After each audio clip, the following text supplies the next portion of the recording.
নমস্কার বন্ধুরা, বর্ষার আড্ডা ও হারে সবাইকে স্বাগত।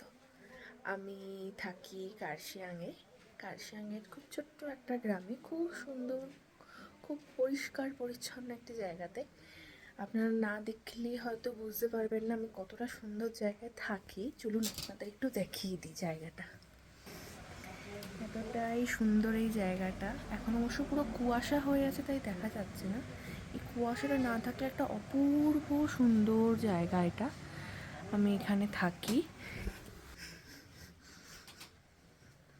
তো আমার এই ঘরে একটা জানলা, এই যে দৃশ্যটা, এখানটা পুরো কুয়াশায় এখন ঢেকে আছে। এখানটা কুয়াশাটা না থাকলে খুব সুন্দর লাগে জায়গাটা, অপূর্ব লাগে এই জায়গাটাকে। মনে হয় না এখানে বসে সারাদিন বসে চা বা কফি নিয়ে গল্পের বই নিয়ে থাকা যায়, এত সুন্দর। তো শনিবার, জানেনই সবাই। তো আমি আজকে দুপুরে খুবই সাধারণ রান্না করেছিলাম, আলু ঝিঙে পোস্ত, ডালের বড়া, ভাত। কালকে খুব সুন্দর দুটো রান্না করেছিলাম যেটা আমাদের বাঙালির খুব প্রিয়, যেমন আলু দিয়ে ডিম কষা, খুব ঝাল ঝাল করে, আর হলো ফ্রাইড রাইস।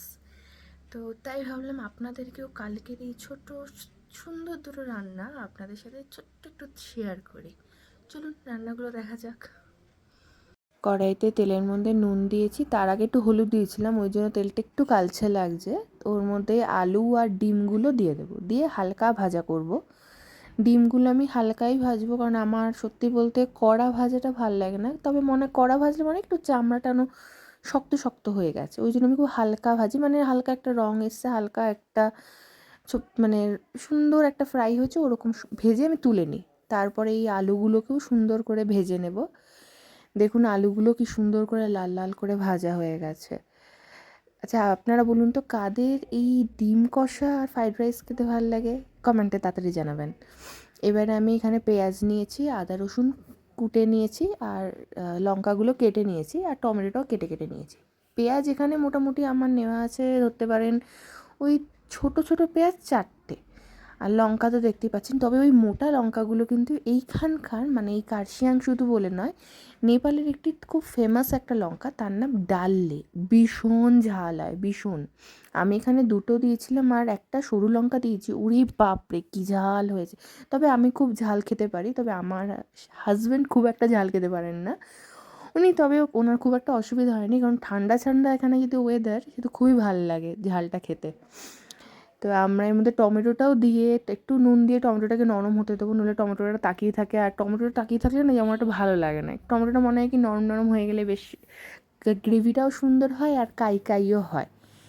এবারে এই টমেটোটা দেখুন একদম নরম হয়ে গেছে, একদম হাত খুন্তি দিয়ে একদম মেশানো যাচ্ছে ওরকম। এই সময় লঙ্কাগুলো ডলে দিয়েই আমি ভুল করেছি, বড্ড ঝাল হয়ে গেছিলো।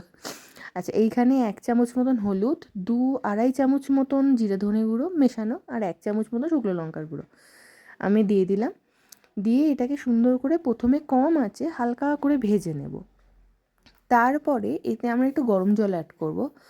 আমি ছোটো থেকেও দেখেছি, আমার মায়ের কাছে দেখেছি এবং আমার শাশুড়ি মার কাছেও শুনেছি, গরম জল দিলে রান্নায় খুব সুন্দর স্বাদ হয়। শুধু তাই নয়, আমার বাবাও খুব ভালো রান্না করে। কোনো একদিন আপনাদেরকে আমার বাবার রান্নাও শেয়ার করব।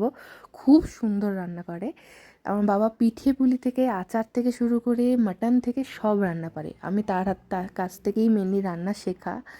তো তাই জন্যই আমি আজকে এতটা সুন্দর রান্না করতে পারি। তো মশলাটা কষাতে হবে, কষাতে কষাতে এখন তুমি একদম তেল ছেড়ে আসবে, যত কষবে মশলা তত মনে হয় আমার রান্নায় বেশি টেস্ট লাগে। ওই তাকিয়ে থাকবে মশলাগুলো আমার একদম ভালো লাগে না, একদম কষে তেল উঠে যাবে সেটাই ভালো লাগে। এবারে এর মধ্যে আলুগুলো দিয়ে দেবো আমি। আলুগুলো দিয়ে সুন্দর করে আলুগুলোকেও মশলার সাথে মিশিয়ে নেব, দিয়ে অল্প গরম জল দিয়ে আলুগুলোকে সেদ্ধ হতে দেবো। এইখানে কেন জানি না আলু সেদ্ধ হতে একটু টাইম নেয়। আমাদের প্লেনসে ন্যাচারালি আলুগুলো খুব তাড়াতাড়ি সেদ্ধ হয়ে যায়, এইখানে একটু টাইম নেয় আলুগুলো। হতে পারে উচ্চতার কারণে, আমি ঠিক বলতে পারবো না, না জেনে বলা উচিত নয়। কিন্তু কিন্তু আলুগুলো খেতে বেশ ভালো লাগে সত্যি কথা বলতে। তা আলুগুলোকে আমরা সেদ্ধ করে নেবো, মোটামুটি হালকা গ্রেভি দিয়ে সেদ্ধ করে নেবো, কারণ ডিম তো এখানে সেদ্ধর কিছু নেই, ডিম অলরেডি সেদ্ধ হয়ে ভাজা হয়েই আছে, ওটা লাস্টেই অ্যাড করব। তো এবারে ডিমগুলো দেখুন, আলুগুলো প্রায় সেদ্ধ হয়েই এসেছিলো। তখন ডিমটা অ্যাড করে দিয়ে ডিমগুলো একটু ভালো করে নাড়িয়ে চাড়িয়ে আমরা ঢেকে দেবো। ঢেকে দিয়ে আমরা এবারে মানে আমার এখন জিভে জল চলে আসছে, এত সুন্দর হয়েছিল খেতে। এইবারে আমরা অল্প চিনি দেবো। চিনিটা অ্যাকচুয়ালি আমি খুব একটা ইউজ করি না, কিন্তু ওই স্বাদের জন্য, মানে যাতে রান্নায় স্বাদটা সুন্দর আসে তাই জন্য অল্প চিনি দিলাম। চিনি দিয়ে নাড়িয়ে চাড়িয়ে আমাদের ডিম কষা প্রায় রেডি। মানে ওই একটুখানি জাস্ট ওইটুখানি, তবে আমি গরম মশলা দিই না। অনেক গরম মশলা গুঁড়োটা অ্যাকচুয়ালি আমার দিতে ভালো লাগে না, অনেক সময় আমি দিয়েছিও অবশ্য, কিন্তু বলবো না দিইনি। তো মাঝে মাঝে দিই, আবার কখনো দিই না, এরকমই। তো আমি এখানে ফ্রাইড রাইসটা করবো, তো তেলের মধ্যে গোটা গরম মশলা দিয়ে তেজপাতা দিয়ে কাজুটাকে হালকা করে ভেজে নিচ্ছি লাল লাল করে, দিয়ে আদা আর কাঁচা লঙ্কাটাকে ভেজে নেব। এই আদা আর কাঁচা লঙ্কাটাকে সুন্দর করে ভাজলে একটা খুব সুন্দর স্মেল আসে, যেটা আমার খুব ভালো লাগে। এইবারে এই গাজর আর বিনসগুলোকেও দিয়ে দেবো, দিয়ে এটাকেও খুব ভালো করে সুন্দর করে ভাজবো আমরা। ভেজে নিয়ে এটাকে খুব কড়া করে একদম নরম করে ভেজে নেব না, কারণ ওটা তো অলরেডি ওই চালের সাথেই হয়ে যাবে। একটু নুন আর গোলমরিচ গুঁড়োটা একটুখানি দিয়ে দেবো, দিয়ে ভালো হালকা হাতে নাড়িয়ে চাড়িয়ে এটাকে একটু ঢেকে হতে দেবো। হতে দিলে কি ওই হালকা একটু ক্রাঞ্চিনেসটা অল্প থাকবে, কিন্তু আবার কাঁচা কাঁচা ভাবটাও থাকবে না, এরকমই। তো এইখানে ঢেকে দেওয়ার পরে আমরা চালটা দেব। চালটা আমি জল ঝরিয়ে রেখেছিলাম, 1.5 কাপ চাল ছিল আমার কাছে। 1.5 কাপ বলতে 150 গ্রামের কাপ, সেই হিসেবে আমি 1.5 কাপ নিয়েছি। আমাদের দুজনের জন্য এইটা খুব সুন্দর হয়ে যায়। তো এইটাতে আমাদের মোটামুটি 3 জনের হিসাবে যদি বলি, মানে আমি আমার হাজব্যান্ড দুপুরে খেয়ে ওর জন্য রাতে থেকে যায়, মানে আমাকে এটা করতেই হবে। দুপুরে যদি কিছু ভালো খাবার হয় তার জন্য রাতে রাখতেই হবে। সে খুব ভালো মানুষ, সে খুব সুন্দর খেতে ভালোবাসে, আর আমার তাকে খাওয়াতেও খুব ভালো লাগে। তো এরকম করে চালটাকে একটু ভালো করে ভেজে নেব, বেশ সুন্দর করে, যাতে ঝরঝরা থাকে, জল জল ভাবটা না থাকে। বাকি ওই গোলমরিচ আর নুনটাও দিয়ে দেবো আমরা। দিয়ে এবার এটাকে সুন্দর করে নাড়াচাড়া করে একটু ঝরঝরা করে ভেজে নেব। যত সুন্দর ভাজা হবে আমার মনে হয় ফ্রাইড রাইসটা তত ঝরঝরে হবে। এই ট্রিকটা আমি অ্যাকচুয়ালি একটা ইউটিউব থেকেই শিখেছিলাম, যখন আমি পোলাও করা প্রথম শিখেছিলাম তখনই। আচ্ছা, আমি গরম জল দিচ্ছি, একদমই ফুটন্ত গরম জল। এই কাপটা মেপেই আমি চাল নিয়েছি, এই কাপেরই এখন 2 কাপ জল দিচ্ছি। আরও 1 কাপ হাতে রাখছি। অবশ্য আমার পুরো 1 কাপ লাগবে না, আমার আর হাফ কাপেই হয়ে যাবে। মোটামুটি 3 কাপ লাগে, কিন্তু আমার ওই 2.5 কাপেই হয়ে যায়।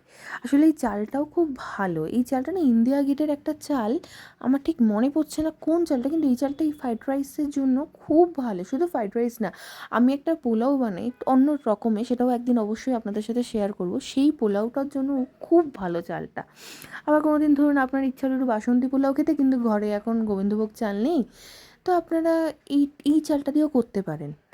তো দেখুন আপনার ঢেকে দিয়েছিলাম, ফ্রাইড রাইসটা কেমন ঝরঝরে হয়েছে দেখেছেন।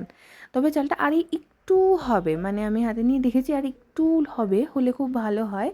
তো আমি ওটাকে একটুখানি নাড়াচাড়া করে একটু ঢেকে দেবো এটাকে। ঢেকে দিলে কী হবে কি, আর একটু তাহলে দমে দমে হয়ে যাবে। আমি না অনেক সময় কী করি, এরকম চাটুর উপরে না বসিয়ে দিই, গ্যাসটা কম করে একদম দমে।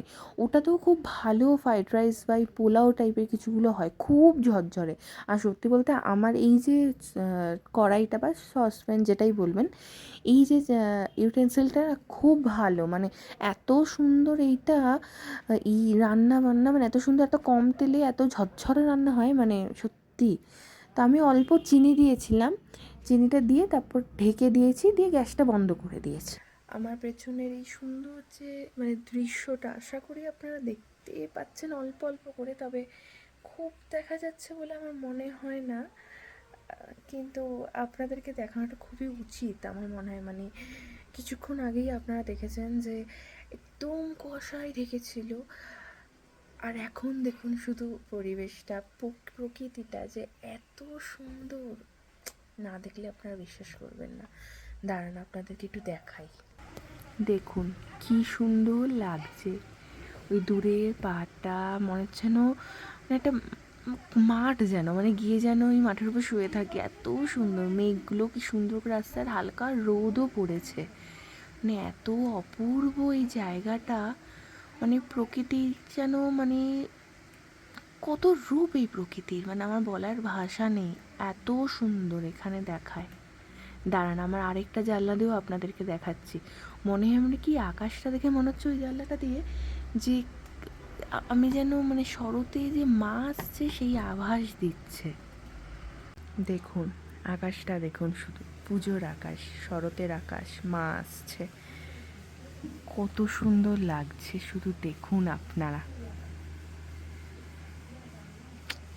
এই কিছুক্ষণ আগেই আপনাদের দেখাচ্ছিলাম যে কুয়াশায় ঢেকে আছে, আপনাদের দেখাতে পাচ্ছি না, আর এখন দেখুন, দেখুন শুধু। এইভাবেই আমার দিনটা কাটে, এইভাবেই আমি এই প্রকৃতি দেখতে দেখতে এই দিনগুলোকে কাটাই। আর এত সুন্দর, মানে লোকে অনেক সময় বলে যে টানা পাহাড়ে থাকলে বোর হয় না, মানে ওই বাইরের ওই লাইভ সিনেমা দেখা, খেতে যাওয়া। আমি বলবো যে না, বোর হই না, হয়তো কোনো একটা টাইমে হলাম, একঘেয়ে লাগে একটা টাইমে, কিন্তু ওই একঘেয়ে টাইমে গিয়ে যখন আপনি এই প্রকৃতিটাকে দেখবেন না, তখন অদ্ভুত সুন্দর মনে হয় কি বাবা এত সুন্দর জায়গায় রয়েছে। ওই সৌন্দর্য আলাদা, মানে এই সৌন্দর্য কোনো সৌন্দর্যের সাথে একসাথে করা যাবে না। যাই হোক, আজকে খুবই ভালো লাগলো, আপনারা খুব ভালো থাকবেন। আমি ভিডিওটা আজকে এখানেই শেষ করছি।